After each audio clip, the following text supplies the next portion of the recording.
And so many of you, even after all of these hours that we spend together on 1 or 2 or 3 or 4 or 5 or 10 or days, it doesn't matter how much time we spend together, what happens with so many of you is you come to the place where you feel all of this, and then you get bogged right back down in the thinking process. And we want you, that's why for a while we called this the science of deliberate creation, but frankly it made you think too much.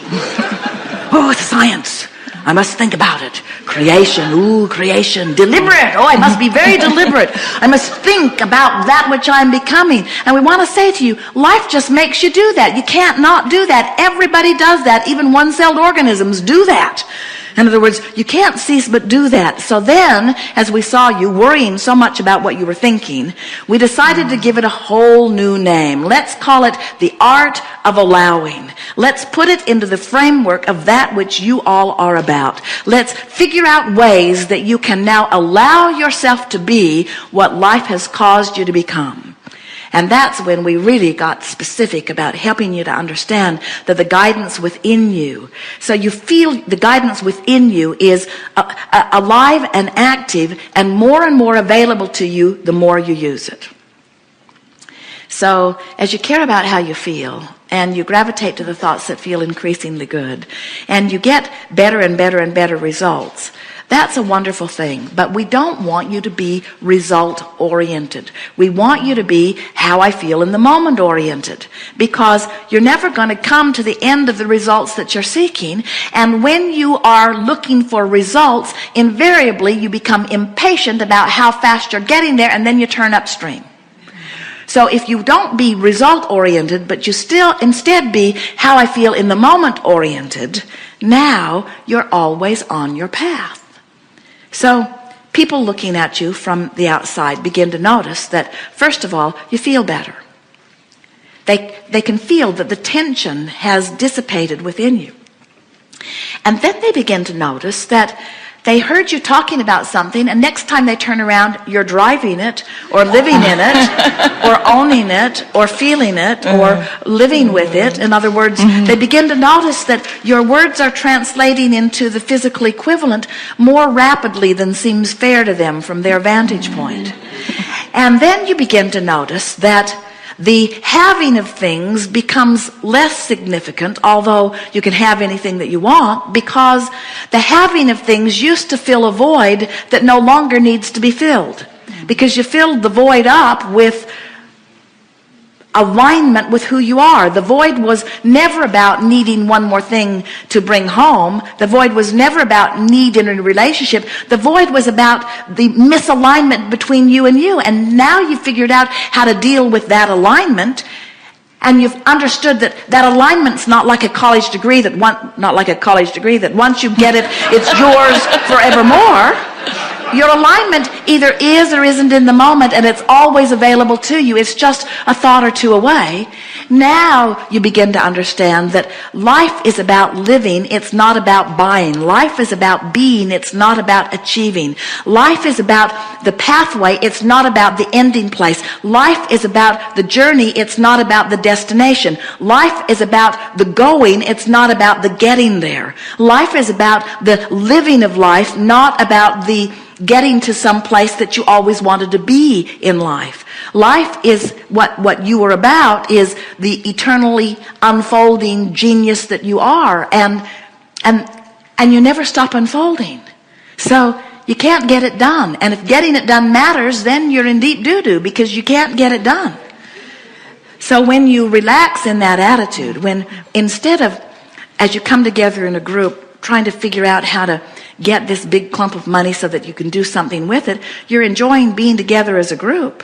Instead of trying to figure out what's the best place to put the money, you just understand that there are endless places to put it, and one place is as good as another, and it doesn't really matter which place it is, because that wasn't the point anyway.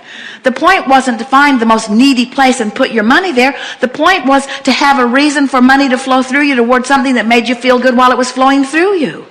You can't find enough charities to fix. And if you get on that bandwagon, you'll go crazy, because the charities will come out of the woodwork and they'll say, give it to me, give it to me, give it to me, give it to me. And before you know it, you will feel shortage, because not enough money can flow through the vortex called you and your group to satisfy all of those that will be saying, give it to me, give it to me. And then you'll want to say, wait, I don't give it to you because you need it. I give it to you because it felt good to give it to you, but now it doesn't feel so good to give it to you.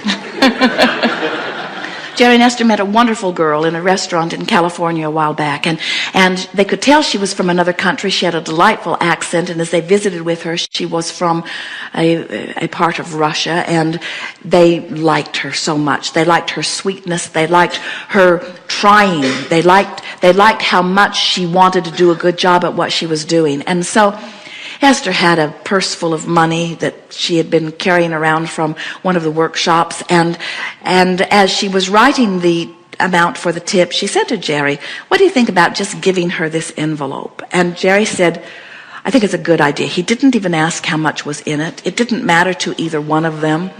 There was a lot of money in it, thousands of dollars in it. And so the little girl brought the check, and Esther put some money on as a tip because she didn't want her employer to think that the girl had not given them good service. And then Esther just said, we'd like you to have this too. And she said, "Thank you very much." And she went back into the kitchen, and then they heard dishes breaking.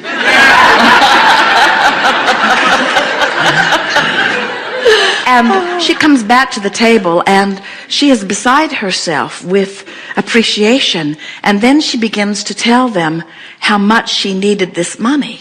And Esther said, "Well, in that case, give it back." Teasing. And Esther said, "We didn't give this money to you because you need money. We gave this money to you because you just inspired it from us. Your freshness, your aliveness, your happy with lifeness, your looking for where you're going. You just evoked it from us. We don't give it to you because you need it." And later they got an email, and it said, "I told my friend this morning that something wonderful was going to happen to me. I didn't know where or when or how or what. I just told my friend I could feel that something wonderful was going to happen to me." And so there that was in her vibration. And there Jerry and Esther are driving around with a purse full of money, trying to decide where they're going to have lunch. Now, they had not decided that they were going to go there for lunch. In fact, they were on their way someplace else for lunch, someplace that they always go, that they love to go, on the water. And as they came around the corner off the freeway entrance, Jerry said, "Oh, look, there's that place I've been wondering about. What do you think about going there for lunch?" And it was such an odd time of the day. There was not even a car in the parking lot. And Esther said, it may not even be open. Esther was sort of wanting to continue the path that they were upon. And Jerry said, "I really want to see this place. Let's park and at least check it out." And so Esther said, "Well, I'll just drive up and you go in and see if there's anybody in there. And if there is, wave me in and I'll come." So Jerry went in. The door was open, and he waved Esther in, and she parked. And in they are. Can you feel how this girl and her alignment it was alignment, her place of expecting something good to happen to her. So the universe knows everything. The universe knows there she is expecting something wonderful to happen, and there is somebody who has the ability to make something wonderful happen, and everybody just gets the right cue at the right time in order to end up in the right place. In other words, don't you think that's a lovely path that you're living on? Don't you think it's a wonderful thing? And don't you understand that it isn't about the result? In other words, it isn't about making something happen. It's just getting in on the joy of the journey. There isn't anything more thrilling to Jerry and Esther than to play a game like that. But that's not a game they play every day. It's not a game they feel an inspiration to play every day. The universe cues you up, and when you are in alignment with who you are, then you get the benefit of those powerful rendezvous, which are the gift of the best of life. In other words, that's the way life is supposed to feel for you. You are created beings all doing this dance together, all looking for ways to enhance one another's experience. And when you come into alignment with who you are, the universe, the soul of you, the God of you, the source of you, that knows not only who you are and how you feel, but who everyone else is at the party and how they feel, will cause an impulse within you that if you're tuned in, tapped in, turned on, is easy for you to follow, and off you go. But some of you say, but I'm not always tuned in, tapped in, turned on. I don't always know. I'm not always queued up. How do I know what I'm feeling? And we say, that's what your work is. Your work is to figure out what you're feeling, and from where you are, wherever it is, find the best feeling that you can. And when that is your mantra, and it's the only one you need, today I'm going to look for things to feel good about, and I'm going to do my best to feel as good as I can feel whenever I'm consciously aware that I'm feeling it all. In other words, I'm just going to feel as good as I can feel from where I am.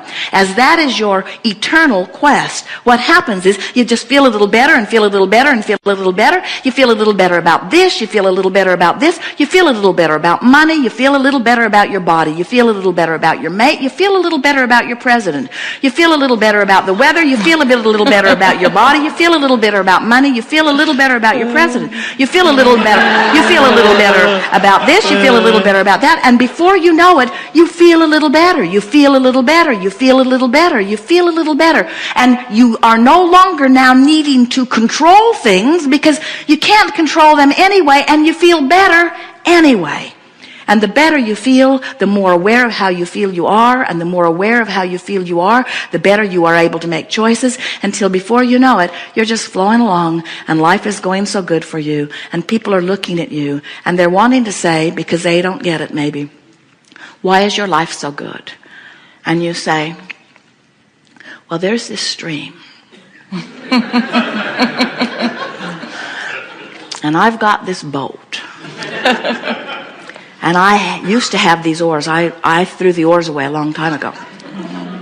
But I used to get in the stream, and I used to turn it upstream, and I used to paddle really hard, and I used to get really tired and really ornery. Like you could say. And then I realized it wasn't working out for me, and so one day I just let go of the oars, and to my surprise and delight, my boat turned around in the stream.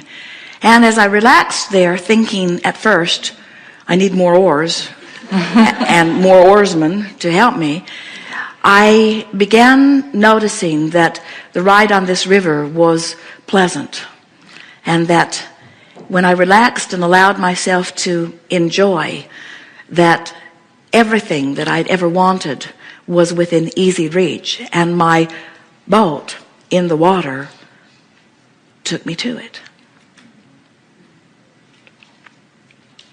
Odd, you say, that I gave up the struggle that I'd been trained to perfect. And in the moment that I did that, things started getting better. And I didn't ride very long on the river before I came to understand that I never had anything to prove anyway. And my attempt at proving it was what was messing up my life.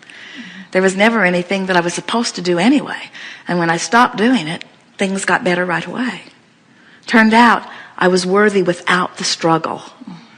But I couldn't get the reward until I stopped the struggle. Turned out that I was a good person anyway, and that there wasn't anything that I needed to do to prove that to anyone, because everything that matters to me, everything that is good, already knows my goodness. But it was me not knowing it that was my problem, not God not knowing it. It wasn't that I didn't find a way to prove my goodness to God. God already knew that. It was my letting myself know my goodness that was missing. So now I'm enjoying the ride on the river, you say. And it's a really frolicking good ride, and it takes me to all of the wonderful places of life. And now I've got the hang of it. I realize how many wonderful other people are riding the river, and it is uncanny how the stream causes us to rendezvous and have really good times together. That's nice. What's the time? We have 12 minutes. What is left undone? You're done. Thank you so much.